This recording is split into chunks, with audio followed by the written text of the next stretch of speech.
Hi hello good morning. కడలి తెలుగు క్రియేషన్స్కి మీకు అందరికీ స్వాగతం అండి. ముందుగా మీ అందరికీ భోగి సంక్రాంతి శుభాకాంక్షలు. ఈ వీడియోలో నేను కాకినాడ భవనారాయణ స్వామి గుడిలో భోగి రోజున జరిగిన గోదా అమ్మవారి కళ్యాణాన్ని చూపించబోతున్నాను. ధనుర్మాసం అంటే దివ్య ప్రార్థనకు అనువైన మాసం. ధను అంటే ప్రార్థించడం అని అర్థం. ధనుర్మాసం తెలుగు సంస్కృతిలో ఒక భాగం.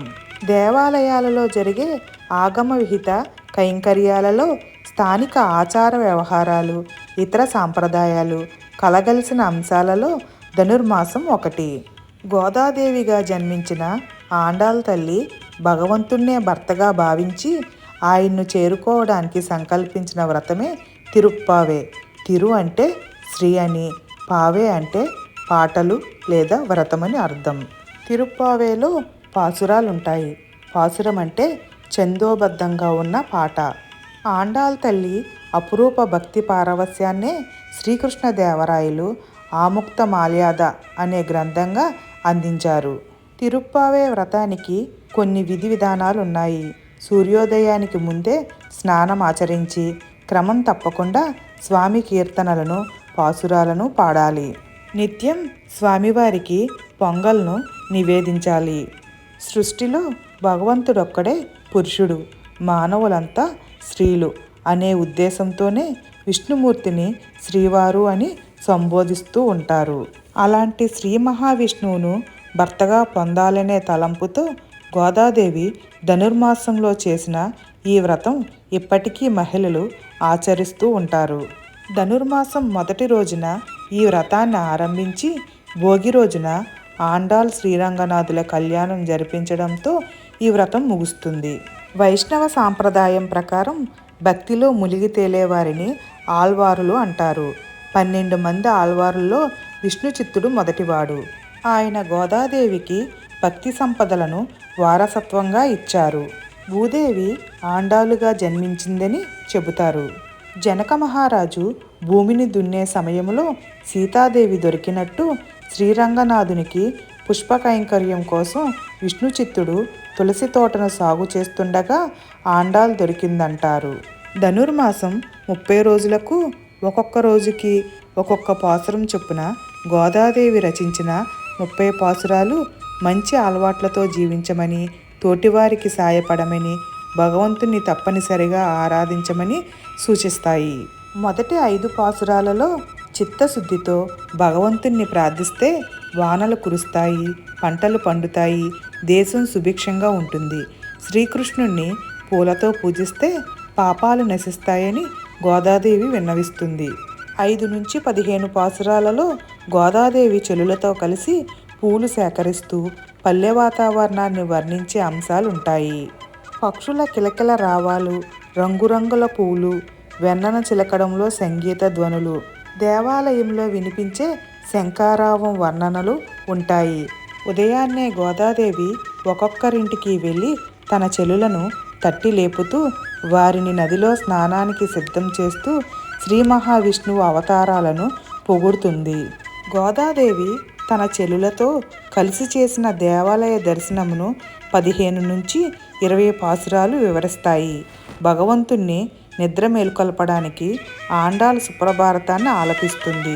గోదాదేవి ఆమె చెల్లులు దేవాలయ పరిరక్షకుల అనుమతి తీసుకుని గుడిలోకి వెళ్ళి శ్రీకృష్ణుడి తల్లిదండ్రులను కీర్తిస్తూ బలరామకృష్ణులను మేల్కొల్పమంటూ వారిని వేడుకుంటుంది.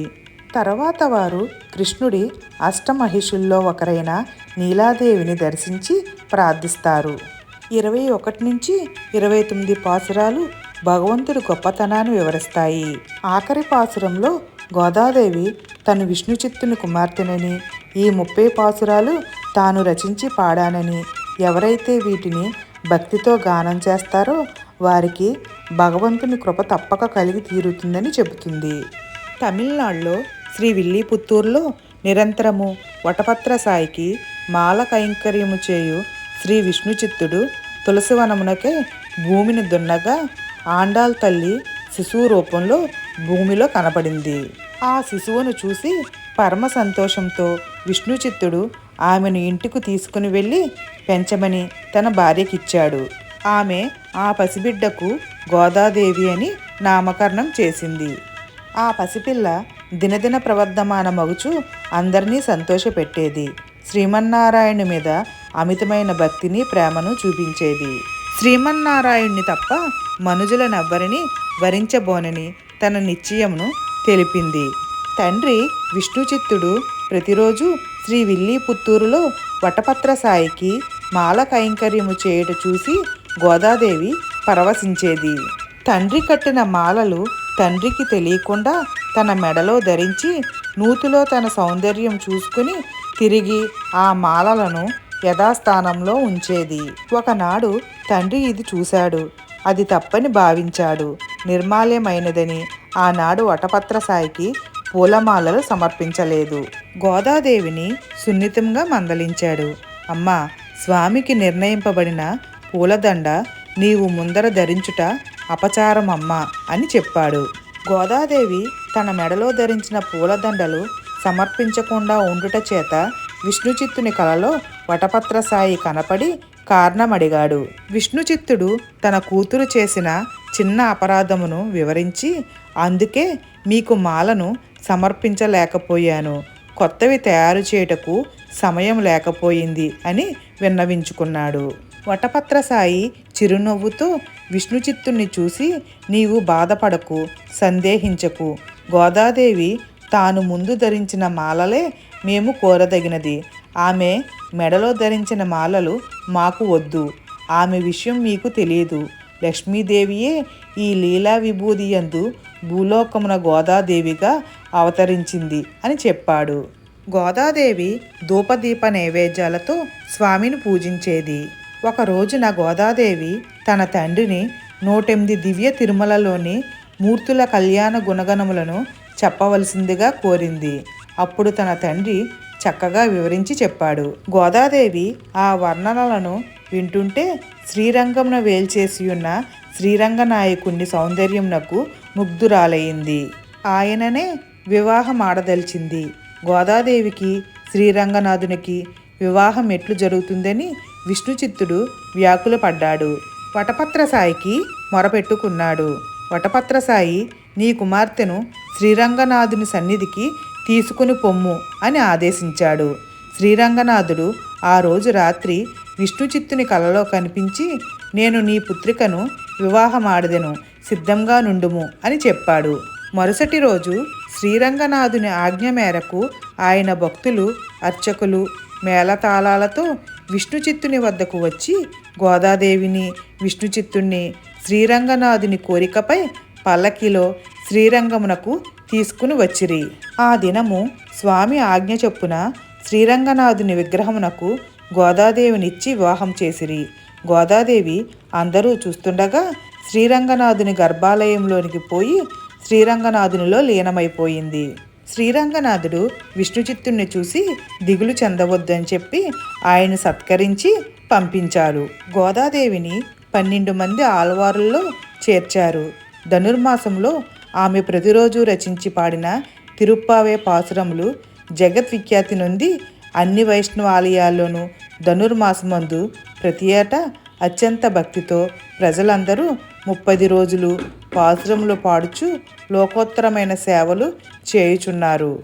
ఆండాలను గురించి ముచ్చటైన విషయం తిరువారుపాటి రాఘవయ్య గారు ముచ్చటించారు. ఒక రోజున విష్ణుచిత్తుడు గోదాదేవి వెనకాల శ్రీ విల్లీపుత్తూరులోని శ్రీకృష్ణ ఆలయమున ప్రవేశించారు. గోదాదేవి నిశ్చల చిత్తముతో శ్రీకృష్ణుని ధ్యానించింది. మీరు సర్వాంతర్యాములు, 108 దివ్య తిరుమలలోనూ మీరే ఉన్నారు. ఇచ్చట మీరు శ్రీకృష్ణులు, శ్రీరంగంలో శ్రీరంగ నాయకులు. మీరే శ్రీరంగనాథులైన నన్ను మీ దేవేరిగా పరిణయమాడండి. మీకు 100 కప్పుల చక్కెర పొంగలిని 100 కప్పుల వెన్నను సమర్పించుకొనెదను అని అన్నది. శ్రీ రామానుజుల వారు తమ సంచారంలో శ్రీ విల్లీపుత్తూరులో శ్రీకృష్ణుని సందర్శించారు. శ్రీకృష్ణుడికి ఈ విధంగా విన్నవించారు. స్వామి, జగత్పిత, మా సోదరి ఆండాల్ తనను శ్రీరంగనాథుడు స్వీకరించిన మీకు 100 కప్పుల చక్కెర పొంగలి 100 కప్పుల వెన్నను సమర్పించుకొందును అని చెప్పింది. ఆమె ముక్కు తీరకుండా ఉండకూడదు. నేను ఇప్పుడు మీకు ఆమె సోదరుడుగా ఆమె మొక్కును చెల్లించుచున్నాను. 100 కప్పులు కాదు, 100 కుండలు చక్కెర పొంగలి, 100 కుండలు వెన్నను శ్రీ విల్లీపుత్తూరు వటపత్ర సాయి శ్రీకృష్ణునకు సమర్పించి అందరి భక్తులకు ఆ ప్రసాదాన్ని పంచిపెట్టారు. ఆ దినము నుండి శ్రీ రామానుజుల వారు గోదా అగ్రజులుగా ప్రసిద్ధి నొందారు. ఈ వీడియో మీ అందరికీ నచ్చుతుందని అనుకుంటున్నాను. మళ్ళీ మరొక మంచి వీడియోతో మీ ముందుంటాను.